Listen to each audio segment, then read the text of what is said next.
Child's కూడా చాలా confident లెవెల్లో ఇంక్రీజ్ అయ్యాయి కదా సార్. ఎందుకంటే పిల్లలు ఇప్పుడు ఎడ్యుకేషన్ పరంగా చూసుకుంటే ఇంతకు ముందు గవర్నమెంట్ స్కూల్స్ అంటే ఓన్లీ తెలుగు మీడియం ఒకటే ఉండేది. తెలుగు మీడియం స్కూల్స్ కానీ ఒక ఎగతాళిగా ఉండేది. ఇప్పుడు పిల్లలు ఏంటంటే లేని పిల్లలు కూడా ఎడ్యుకేట్ అవుతున్నారు కదా.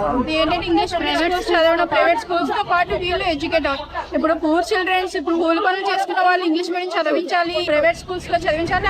ఆ ఫీజులకి ఒత్తిడికి చాలా జనం అసలు స్కూల్లో జాయిన్ చేయాలి, ఏదో పనుల్లోని కూలి పనుల్లో జాయిన్ చేసుకుని అలా ఈ అమ్మఒడి పథకం పెట్టడం వల్ల మీకు భరోసా ఇస్తున్నాను, మీరు స్కూల్లో పిల్లల్ని జాయిన్ చేయండి అంటే ప్రతి ఒక్కరు జాయిన్ చేస్తారు. ప్రతి ఒక్కరు ఎడ్యుకేట్ అవుతున్నట్టే. లేడీస్ కి ఇప్పుడు ఏంటంటే ఏదో గైనిక్ రీజన్స్ వస్తాయి, ఏదో హెల్త్ రీజన్స్ వస్తాయి. ఏంటి ఆరోగ్యశ్రీ పథకం ద్వారా వీళ్ళకి ఆపరేషన్స్ చేయించడం, డాక్టర్స్ కి ఏంటంటే ఫండ్స్ రిలీజ్ అవుతున్నాయి. వాళ్ళు కూడా ఇంట్రెస్ట్ గా పే చేస్తున్నారు.